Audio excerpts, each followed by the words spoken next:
Welcome to the Bioneers, Revolution from the Heart of Nature. Health is impossible when living in systems of oppression. We cannot effectively treat diseases like diabetes with a drug without addressing the systems that makes diabetes so prevalent. We must redefine the scope of healthcare workers and the work of healthcare to include not only care at the bedside of the individual, but dismantling the systems of oppression that create the conditions for illness.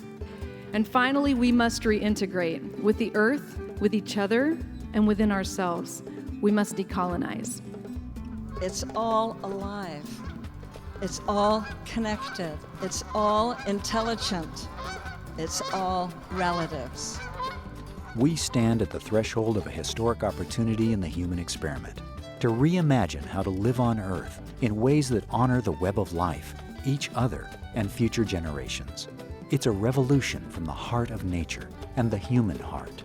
In this series, The Bioneers, Revolution from the Heart of Nature, we celebrate social and scientific innovators with breakthrough solutions for restoring people and planet, creating a future environment of hope.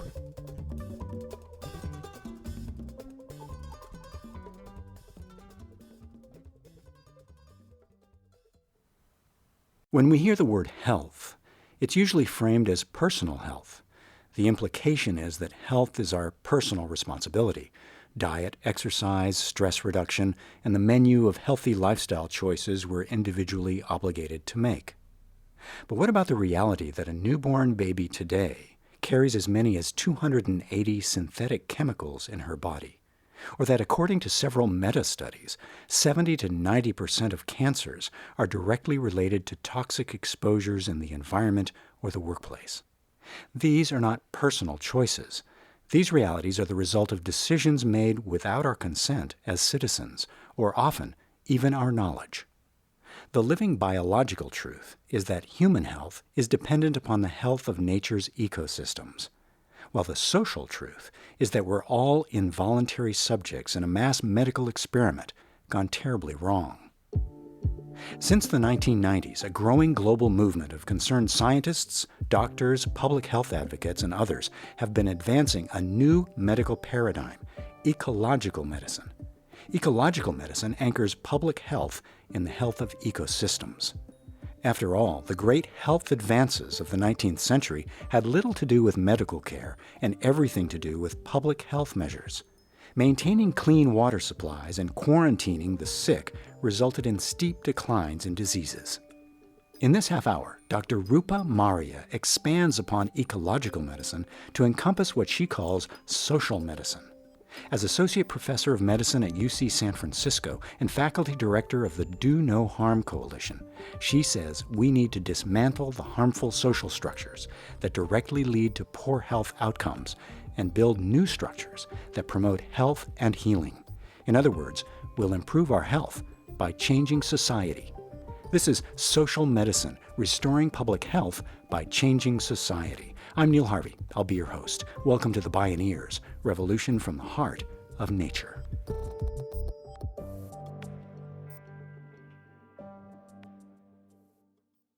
I am the daughter of Punjabi immigrants who came to this country in 1973 with little money but plenty of caste privilege. We grew up with family vacations driving around a VW van around the Western lands, and my father would stop at the reservations where he would make us get out and listen and learn and look and see what had happened to the original people of this land. He would talk to me about colonization because we are also a people who had been colonized by Europeans. Dr. Rupa Marya sees her role as a physician in the much larger context of identity and what constitutes true health and health care. She spoke at a Bioneers conference. I am a mother of two beautiful mixed heritage boys, and I am a farmer's wife.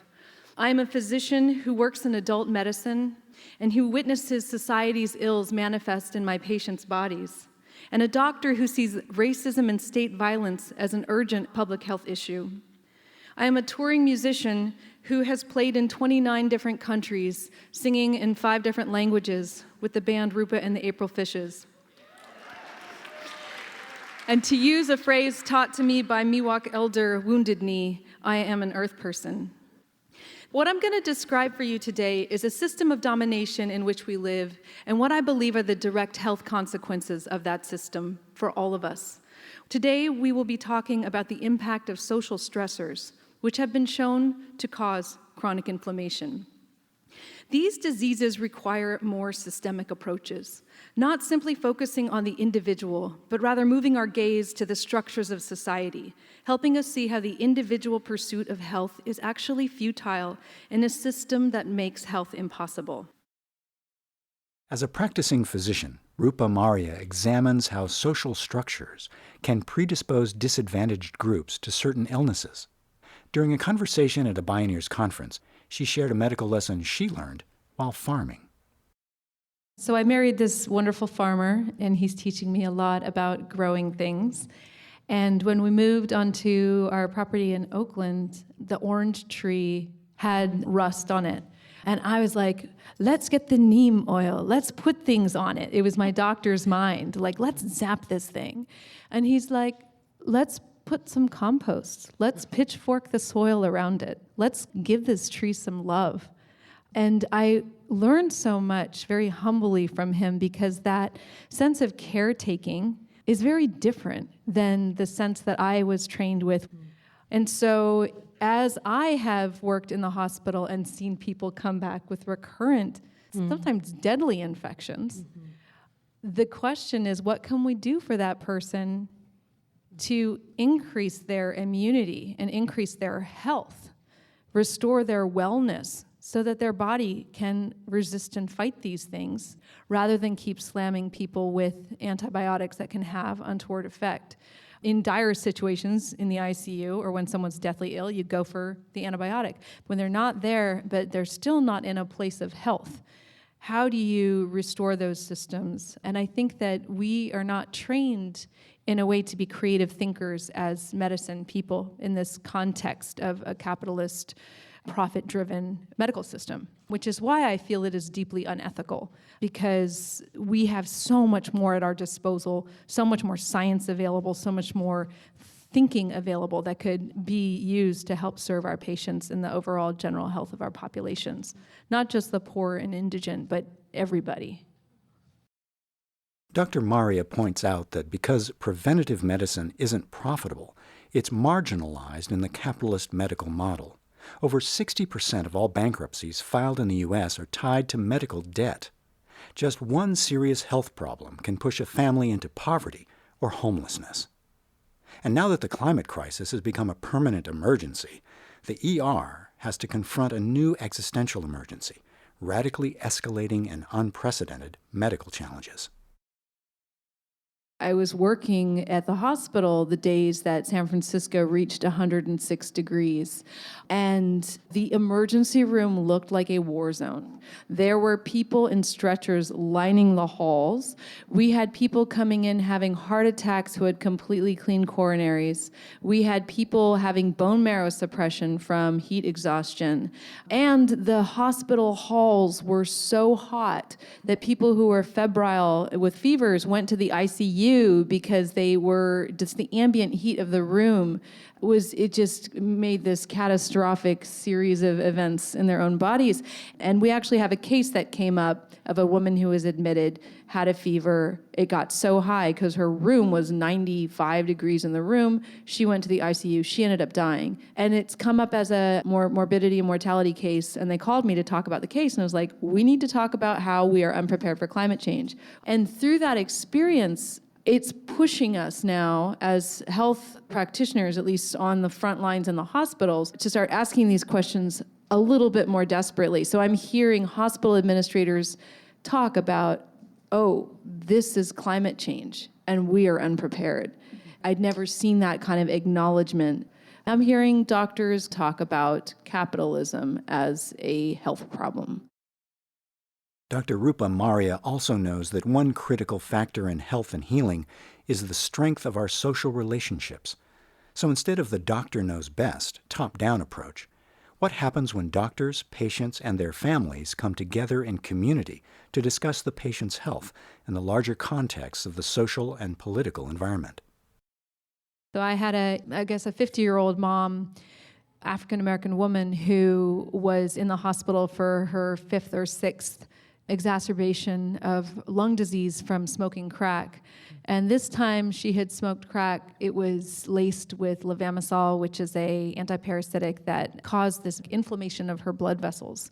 And I had to get it through to her that if she did that again, it could be lethal. It had affected the blood vessels around her heart. And so we called a family meeting. I sat down and I called her family in, and we talked about the history of crack use in the African American community as a direct outcome of the genocidal project in the United States. And we talked about how this is a legacy that extends from the time of slavery in the United States. And we talked about how this pattern for her was not simply a burden of her as an individual, but was a pattern that was a social pattern. And it was amazing to see her load lifted and her perspective widened and her family's perspective widened. Her kids, who were in their 20s, were very already down with this narrative. But to hear it coming from her health provider in a hospital was actually a very healing act. And she has informed me, and she continues to inform me, that she's been clean ever since. She hasn't gone back to smoking crack. And I think that to me is remarkable, that if we can just start to reframe how we are thinking, we can shift the balance for many different kinds of people. We can empower them with the knowledge and the stories that can help them to heal themselves. One place Dr. Rupa Marya has witnessed the stress and health effects from the trauma of injustice is in the disproportionate rates of police violence in Black, Latinx, and Native American communities. Realities like these inspired her to help create the Do No Harm Coalition at UCSF. The coalition of healers, health workers, and activists arose after 26-year-old Mario Woods was gunned down by the San Francisco Police Department in late 2015. So I started organizing with a group of medical students when we were taking care of a group of 5 people who were protesting police violence in San Francisco, the Frisco 5. So they went on hunger strike and sat out in front of the Mission Police Department, protesting the killing of Black and brown and mentally ill people in San Francisco by the San Francisco Police Department, with no accountability, no transparency in the investigation, and no justice for the killings. So we started organizing around this idea that police violence is a public health issue and that racism and state violence are public health issues because they not only affect the bodies of our patients and the people who are left behind, but it also, when there is no accountability for this violence, it erodes the very civic fabric that we rely on, the trust between governance and individuals. And I feel like this is, where we are at as a society right now, is really seeing that threadbare nature of how there's so much distrust between different communities and the state institutions. So we're starting to articulate a language around this, and then using this language in the hospitals as we're seeing patients, and also out in the communities. That work led Dr. Marya and her colleagues to launch the Justice Study. It's a national project designed to answer the question, if the wound is police violence and the medicine is justice, what happens to the well-being of families and communities who don't receive that medicine? Societal wounds like state violence create severe harms in both body and mind. Dr. Marya calls the state of physical and psychic siege the colonial syndrome. It manifests in alarmingly high rates of heart disease, cancer, obesity, and diabetes. It's exponentially more devastating for populations who've endured transgenerational harms and injustices that stem from legacies of colonialism, violence, and genocide. To address the societal root causes of these chronic afflictions, Dr. Rupa Marya says we have to examine the colonial foundations of our societies. To me, to be colonized means to be disconnected and disintegrated from our ancestry, from our earth, from our indigeneity, our earth-connected selves. We all come from earth-connected peoples. Colonization Colonization is the way the extractive economic system of capitalism came to this land, supported by systems of supremacy and domination, which are a necessary part to keep the wealth and power accumulated in the hands of the colonizers and ultimately their financiers. In what we now know as the United States, this system of supremacy is expressed in many ways. First, white supremacy, which created a framework that legitimized slavery and genocide. Slavery created cheap labor, which is necessary for a functioning capitalist system, and genocide created unlimited access to resources. Now, we all know that white supremacy is the scary guy with the swastika and the hood, right? But it can also look like any place where there is an abundance of white people in exclusive contexts, where power and access is not readily ceded to others. And these systems are what need to be dismantled. As the late Audre Lorde stated, the master's tools will never dismantle the master's house. So what might a new re-indigenized vision of holistic healthcare look like? And how might we get there? To heal the diseases that are caused by the trauma of colonization, we must decolonize. If colonization represents a disintegration and a disconnection, we must reconnect. And our work is two-pronged, to reintegrate and to dismantle. We must reintegrate what has been divided and conquered in our societies, between our peoples, between us and the natural world around us, and within ourselves. And we can do this in many ways.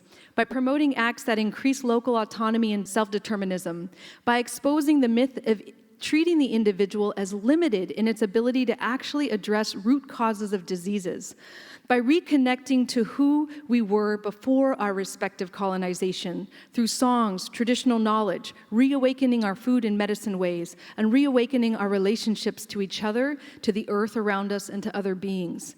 And we must dismantle those systems of domination that create and recreate cycles of trauma and inflammation, those systems that work in service of capitalism. This is my vision of holistic healthcare.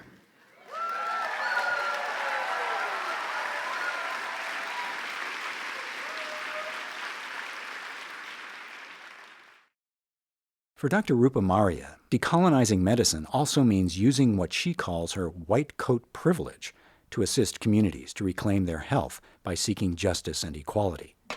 When we return, we hear how a new re-indigenized vision of holistic healthcare has begun to manifest in a breakthrough collaboration on the Standing Rock Sioux Reservation in South Dakota.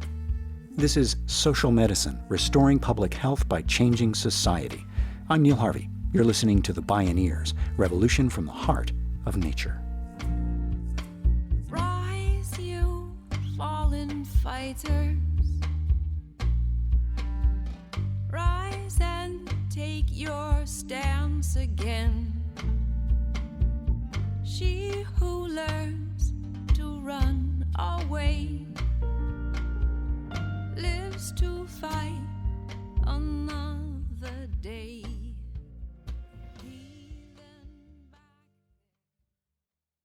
You can see and hear more from Rupa Marya and explore more Bioneers radio programs, podcasts, and videos online at bioneers.org. For information on attending the National Bioneers Conference and Bioneers events in your area, please visit bioneers.org or call 1-877-BIONEER. Dr. Rupa Marya has studied and seen firsthand the harmful effects of colonization on health outcomes. But it wasn't until she was invited to the Standing Rock Reservation that Rupa understood how much the eradication of cultural identity and traditional cosmologies have continued to traumatize successive generations following the original genocide and colonization of Native Americans that began over 500 years ago. The movement to stop the Keystone XL oil pipeline drew thousands of people to the Standing Rock Reservation to help defend the Indigenous and other communities living near the path of the proposed project. As they peacefully protested, these water protectors faced a brutal response from the police and private paramilitary security corporations. What I experienced there as a healthcare provider, to me, was striking. I had always known about the genocide of Native people growing up in this land. I was born in Ohlone territory, so I was always aware of it as a young person. And it wasn't until I was at Standing Rock and witnessed the violence of the police that I understood how this is actually an ongoing process, that the genocide is continuing, and that it has these very deep ramifications, not just for Native people who are experiencing it after several centuries, but also for those of us who are standing with them, and also for the perpetrators of the violence. Dr. Marya was invited to interview Indigenous elders. She asked them this: what does decolonized medicine mean to you? What does health mean to you? What does medicine mean to you? She says their responses illustrated a very different worldview, especially one from an elder, a woman named Candace Ducheneau. She calls the white people washichu, which means the ones who take all the fat. That's the word that the Lakota used to describe white folks. What has washichu medicine ever given us? Before they came, we didn't have diabetes, we didn't have cancer, we didn't have heart disease, because we lived with our medicine around us all the time. The plants were our medicine, the animals were our medicine, our community was our medicine, the way we moved and lived together was our medicine, and our medicine people lived right with us. So you didn't go see a doctor when you were sick, you were always putting yourself into balance. So their very way of existing, it's completely opposite to what they're living now, with no movement, no communal living in this certain way, and the relationships to their ecosystems and their food systems have been completely disrupted by the flooding of the Missouri River after it was dammed and when they were put onto reservations. Colonization drove not only the destruction of landscapes, it also sought to eradicate traditional indigenous worldviews of health as wholeness, interdependence, and balance. On the Standing Rock Reservation, before the damming of Minnesota or the Missouri River, diabetes was rare. Actually, diabetes was virtually non-existent. Once the river was dammed, it ended up flooding these cottonwood forests. By shifting the ecology through a colonizing force, the people became more dependent on the cash economy for their food and medicine, and lost the essential cultural connection to their traditional ways. This tragic loss of the commons is a hallmark of capitalist society, and the impact is felt in the individual body. After the damming of the river, rates of diabetes skyrocketed. This didn't happen simply because people became more sedentary and consequently more obese. This happened because of colonization, not by changing the indigenous body, but by changing the social structures around that body, which in turn creates disease.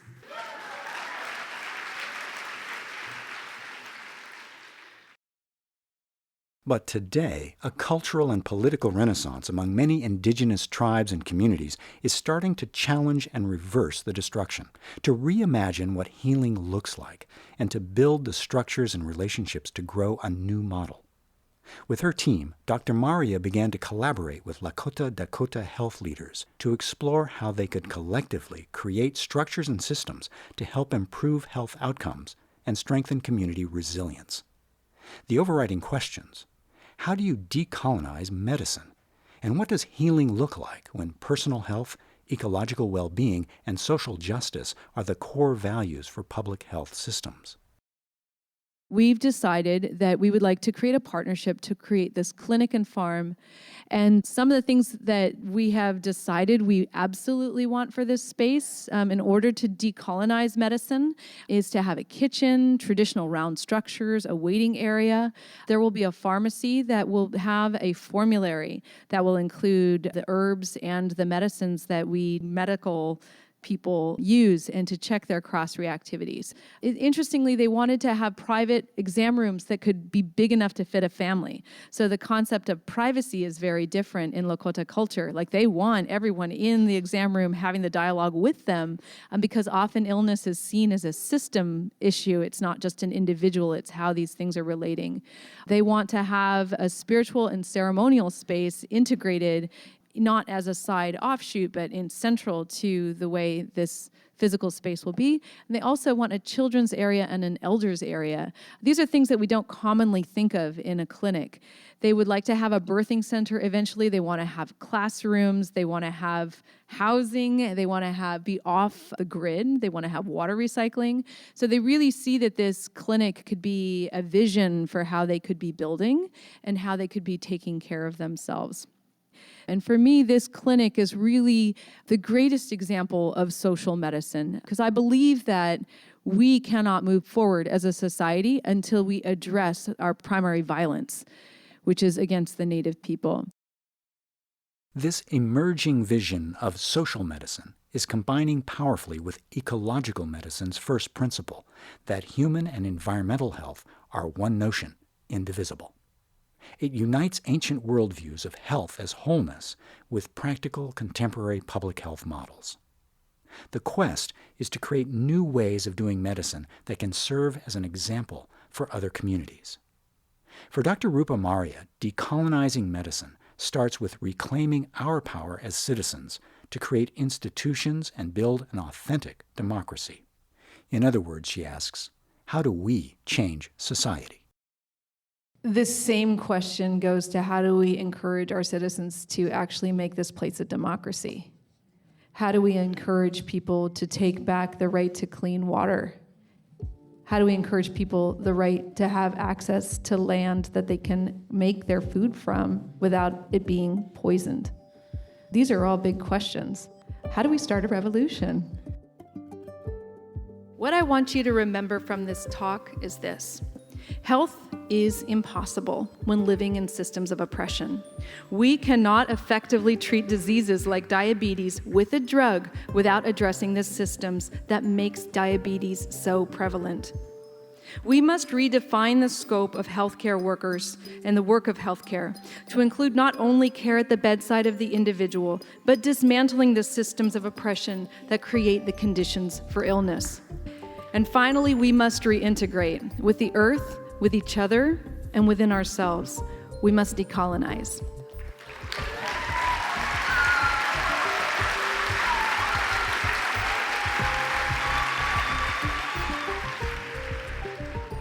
Rupa Marya, Social Medicine, Restoring Public Health by Changing Society.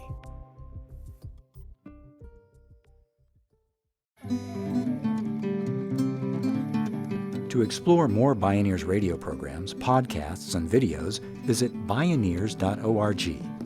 The Bioneers Revolution from the Heart of Nature is a production of Bioneers and Collective Heritage Institute. Executive producer, Kenny Ausubel. Written by Monica Lopez and Kenny Ausubel. Senior producer and station relations, Stephanie Welch. Host and consulting producer, Neil Harvey. Producer, Teo Grossman. Program engineer and music supervisor, Emily Harris. Our theme music is co-written by the Baka Forest people of Cameroon and Baka Beyond from the album East to West. Find out more at globalmusicexchange.org. Additional music was made by Rupa Marya and the April Fishes at theaprilfishes.com and by APM Music at apmmusic.com. The opinions expressed in the Bioneers Revolution from the Heart of Nature are those of the presenters and are not necessarily those of Bioneers and Collective Heritage Institute, the underwriters, or this radio station. My name is Neil Harvey. Thank you for listening. This is program number 0518.